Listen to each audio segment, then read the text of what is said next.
Tweet केलंय उज्ज्वल निकम यांची संतोष देशमुख हत्या प्रकरणी विशेष सरकारी वकील तुम्हा सगळ्यांची पण मागणी होती तपास व्हावा आणि सगळं कधीच जावं, काय सांगा?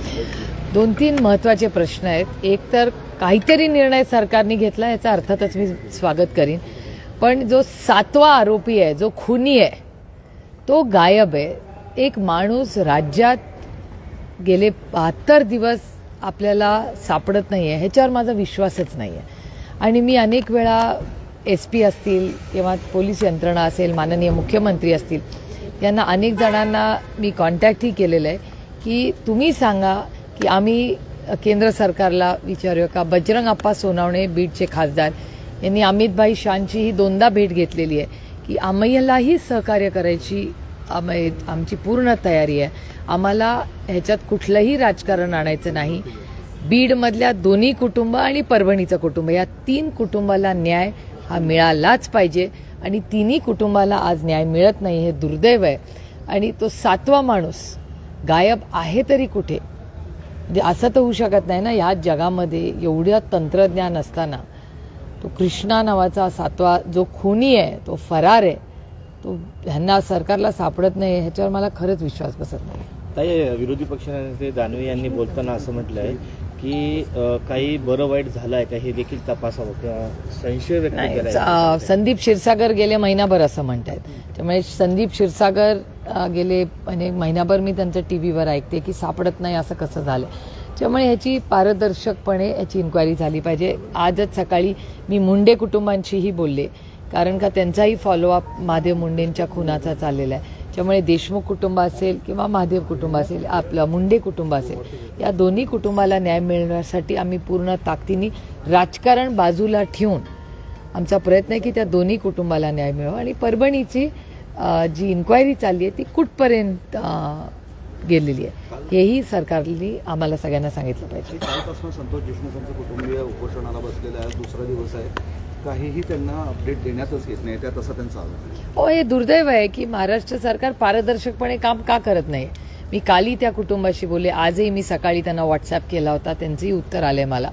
पण हे खूप दुर्दैव आहे की पारदर्शक कारभार करायला काय अडचण आहे सरकारला. म्हणजे कालचंच उदाहरण तुम्हाला मी देते. काल माननीय मुख्यमंत्र्यांनी एक अतिशय चांगला निर्णय घेतला, मी त्याचं मनापासून स्वागत करते.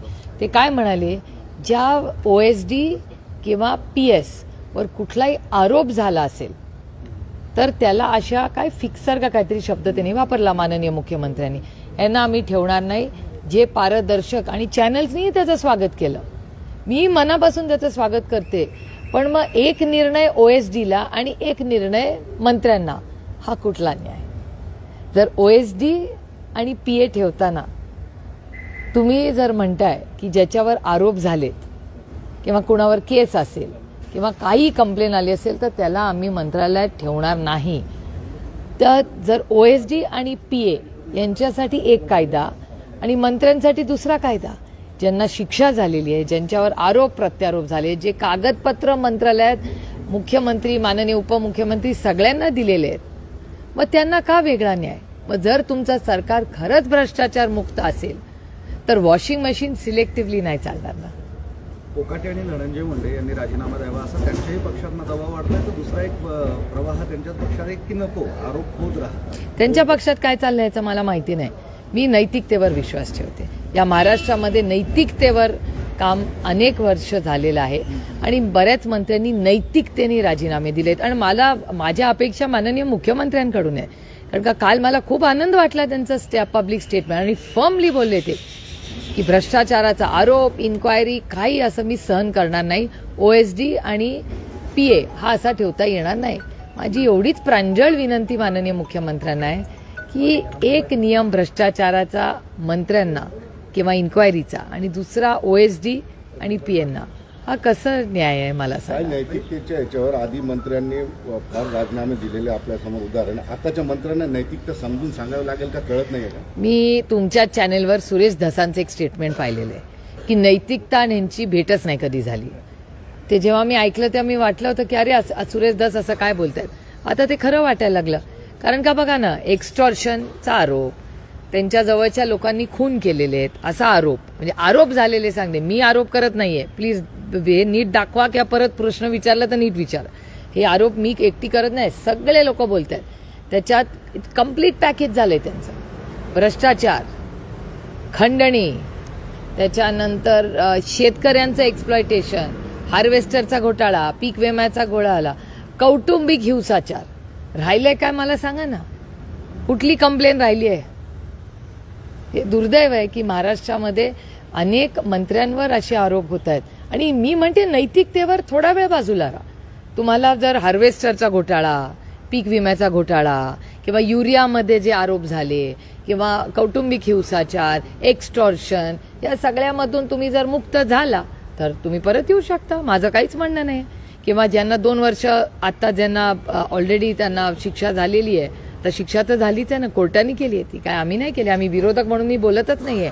मी नैतिकता आणि महाराष्ट्राची संस्कृती आणि काल माननीय मुख्यमंत्र्यांनी घेतलेला निर्णय, तर पीए आणि ओएसडीला एक निर्णय, एक नियम कायदा, एकाच सरकारमध्ये नैतिकतेवर 2 नियम कायदे कसे असू शकतात, ते त्याच्यात समानता असली पाहिजे. पीओएसडीच्या निर्णयाचं तुम्ही सगळे स्वागत करतायत, मात्र त्यांच्यासोबत असलेल्या पक्षांनाच ते मान्य नाही. एकनाथ शिंदे यांनी अमित शहाला याच्याबाबत जाऊन तक्रार केली आणि आमच्या पोटावर लाथ मारू नका, आमचा पक्ष तुम्ही टिकू देणार नाही असं करून, असं त्यांनी तक्रार केली आहे, असं सामनातच जेवण आलं. शक्यता नाकारता येत नाही, पण माझं एवढंच म्हणणं आहे, मी खूप विनम्रपणे माननीय मुख्यमंत्र्यांना विचारू इच्छिते की पीए आणि ओएसडीला एक कायदा, मग त्याच सरकारमध्ये मंत्र्यांना आणि आमदारांना दुसरा कायदा कसा? माझं म्हणणं आहे, जर खरंच पारदर्शक काम करायचं असेल तर करा पूर्ण ताकदीने. देवेंद्रजींनी भ्रष्टाचार मुक्त महाराष्ट्र उभा केला. मी स्वतः सुप्रिया सुळे त्यांच्या ताकदीने उभं राहील, पण सिलेक्टिव्हली होणार नाही आणि वॉशिंग मशीन बाजूला ठेवायला लागेल. काही जयंत पाटील आणि बावनकुळेंची भेट झाली, जवळपास अर्धा तास भेट झाली, पण दोघांनी खुलासा केला की राजकीय भेट. मी स्वतः दिल्लीला 4 दिवस होते. मी 6 मंत्र्यांना भेटले आणि माझ्या आता अर्धा तासापेक्षा जास्त टिकले असतील मीटिंग. मग तुम्ही काय अर्थ काढणार? म्हणजे जयंत पाटील मल्टिप्लाइड बाय 6 आहे. मी 6 केंद्रात आणि मी दरवेळीच मंत्र्यांना भेटते, त्याचे फोटो टाकते. माझ्या इतकं केंद्रीय मंत्र्यांना कोणीच भेटत नसेल या भागातून.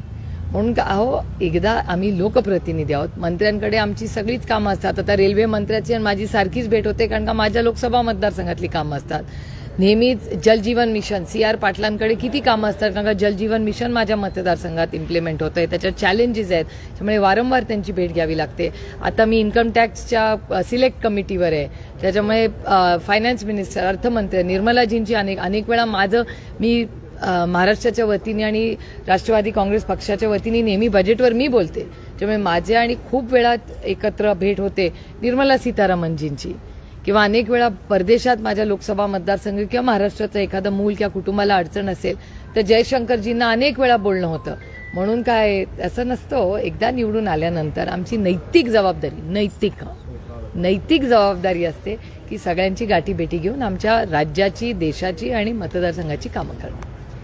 ताई, अजित पवार गटात जे आहे तर भाजप आणि शिवसेना विरोधात ज्यांनी निवडणुका लढल्या आहेत त्यांना ताकद देण्याचं काम केलं जातं, त्यांना पक्षात घेतलं जातं आणि त्यामुळे महायुतीत आता संघर्ष एका प्रकारे पाहिला. खास करून तुमच्या पक्षातले तो त्यांचा अंतर्गत प्रश्न, तर हा प्रश्न तुम्ही त्यांना विचारा पाहिजे, मी कसं सांगणार? मला इथलं सगळं माहिती आहे. तुम्ही सिलेक्ट कमिटीचं विचारा, तुम्ही बीडमधलं घटना, परळीत काय झालं, परभणीला काय झालं, आजची इकॉनॉमी काय आहे, इन्व्हेस्टमेंट्स किती येत आहेत, रुपी आता काय स्ट्रेंथनिंग आहे, आता कालच रुपी आणि खाली गेलाय, हे सगळं मला माहिती आहे. त्यांच्या महायुतीमध्ये आत काय चाललंय याचं मला ज्ञान फार कमी असतं.